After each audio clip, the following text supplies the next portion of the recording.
ಇತ್ತ ಬೆಳಗಾವಿಯ ವಿರಾಟ್ ಹಿಂದೂ ಸಮಾವೇಶದಲ್ಲಿ ಮಾತನಾಡಿದ ಹಿಂದೂ ಸಂಘಟನೆ ಮುಖಂಡ ಪ್ರಮೋದ್ ಮುತಾಲಿಕ್ ಮುಸ್ಲಿಮರು ಕ್ರೈಸ್ತರು ಕಮ್ಯುನಿಸ್ಟರ ವಿರುದ್ಧ ವಾಗ್ದಾಳಿಯನ್ನು ನಡೆಸಿದ್ದಾರೆ. ದೇಶಕ್ಕೆ ಸ್ವಾತಂತ್ರ್ಯ ಸಿಕ್ಕ 75 ವರ್ಷಗಳ ಬಳಿಕ ದೇಶ ಉಳಿಸಿ ಅಂತ ಘೋಷಣೆ ಕೂಗುವಂತ ಪರಿಸ್ಥಿತಿ ಎದುರಾಗಿದೆ ಅಂತ ಹೇಳಿದ್ದಾರೆ.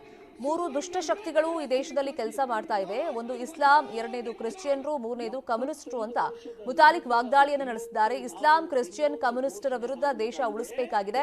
ಹತ್ತಿಕ್ಕಿ ಹಿಂದೂ ರಾಷ್ಟ್ರ ನಿರ್ಮಾಣ ಆಗಬೇಕಾಗಿದೆ ಅಂತ ಹೇಳಿದ್ದಾರೆ ಮುತಾಲಿಕ್.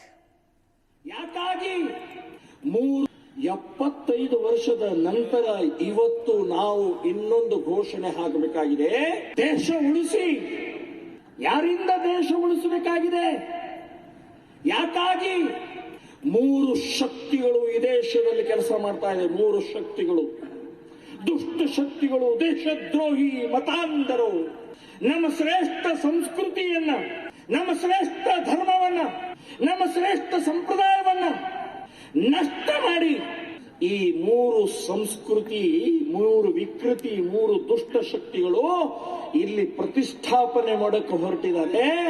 ಆ 3 ದುಷ್ಟಗಳು ಯಾರು ಅಂತಂದ್ರೆ, ಒಂದು ಇಸ್ಲಾಂ, ಎರಡನೇದು ಕ್ರಿಶ್ಚಿಯನ್ರು, ಮೂರನೇದು ಕಮ್ಯುನಿಸ್ಟ್ರು.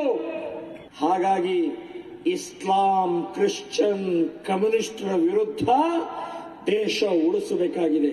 ಅದಕ್ಕಾಗಿ ಹಿಂದೂ ವಿರಾಟ ಸಭೆ. ಇಲ್ಲಿ ಯಾವುದೇ ಜಾತಿ, ಮತ, ಪ್ರಾಂತ, ಭಾಷೆ, ಪಕ್ಷ ಇಲ್ಲ. ಇಲ್ಲಿ